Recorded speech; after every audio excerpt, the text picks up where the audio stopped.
Well, you've mentioned Mormons, for example. So there's and some Muslims. So Nation of Islam you've mentioned. So there's various groups contributing to this Illuminati.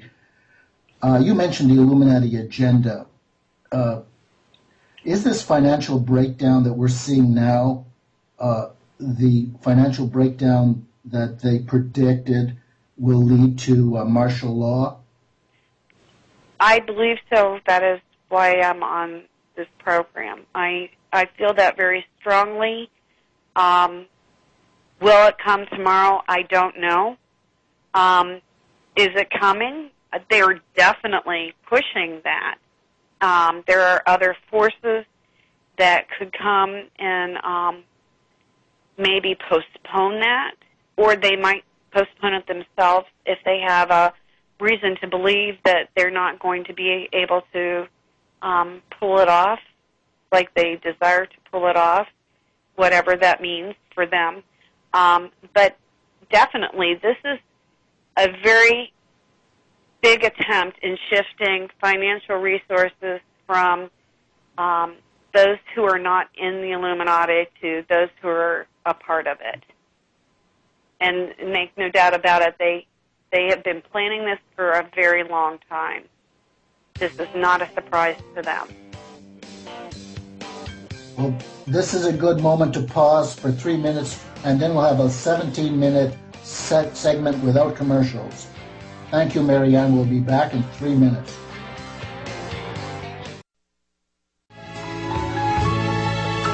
We're back with Marianne, and we are talking about the martial law scenario, which involves a financial breakdown, civil disturbances, then martial law, rounding up of dissidents, and I'd like to know, Marianne, why they would do something so extreme when they've got everybody under control and people don't even know it. They're far more easy to control when they're ignorant of the fact they're being controlled. They're certainly going to know they're being controlled when there's martial law. There's something like 300 million guns out there in the United States. How do they really think they're going to be able to pull this off? Honestly, I think that's an excellent question. I'm not sure I can fully answer that. I do think that there is power corrupts, and absolute power corrupts absolutely. I think that they just want to treat people as inhumanely as possible. I think that they want to see who can be the king of the hill. I really don't understand, after you have your first billion under your belt, why you need 2 billion. It really doesn't make a lot of sense to me, and that's part of the reason why I'm not a part of their organization. I don't know how, maybe it's more or less the sense that they can. People who are sociopathic don't make a lot of sense, and that's why it's hard to determine what a sociopath is going to do.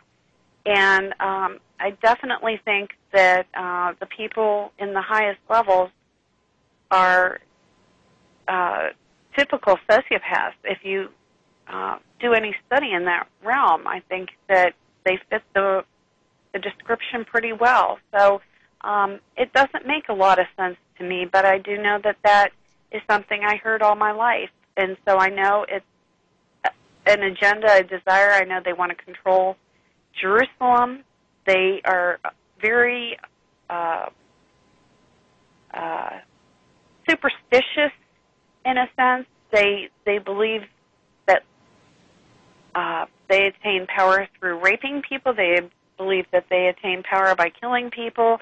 They believe that certain lands are spiritually relevant, and I know that they want to control Jerusalem. And This is part of how that will come to pass in their perception. It's domination. It's simple. Beyond the money, it's domination. It's pure power. Now, Absolutely. Marianne, you've indicated that you've associated with people, the top echelon of the Illuminati, perhaps not the very top, but certainly the top echelon of people we would know about. Yeah. What are these people like as individuals, speaking in general terms? A lot of them, and especially I think this is why they hold positions that they do, a lot of them are people that you'd never guess. They're people that are very good in front of a camera. They're very good at public speaking.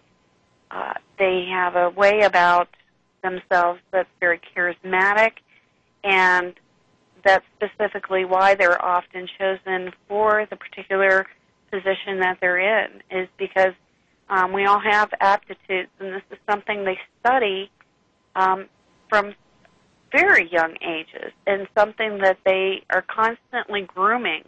If you show an aptitude for maybe solving puzzles, you might be directed into medicine or directed into law. As I said, they're in all areas of the government, and so people who play well with others, to use a common phrase, are people that are in very commercial contact type jobs. They might be a CEO of a company or a public relations person or a salesperson, but particularly in government, they're more than likely your congressman or your senator. And this is at all levels of government. Marianne, what percentage of Congress, and I mean the Senate and the House, do you think are members of the Illuminati? Well, that's hard for me to gauge. I have been out for a little while, so I don't have all the people in mind that necessarily I traveled in the circles that they did, but I would say 80-90% is very safe to say, particularly when you're considering the House of Representatives. In the Senate, I think it's pretty much a given that if you're a senator, you're definitely a part of it. What about the candidates for president and what about the candidates for president and the vice president? Well, it is my experience that you do not get to serve in that position unless you're involved and totally sold out to their agenda. In a previous conversation, you mentioned a certain monarch, and how this monarch was, I think you said, a piece of work. Can you elaborate? Yes. A very, very powerful person, and has had a phenomenal influence in the way things happen here and within Europe and probably other parts of the world as well. Very much related to world leaders all over the world. If you study history, this would be very obvious to you. And I consider this person to be absolutely terrifying. Every interaction I've ever had with this person was chilling. And there's in general terms, first of all, you've heard stories about shape-shifting. Is there anything to that? Yes, there is. And I'm saying that as a Christian, and a lot of Christians will probably turn off your program here.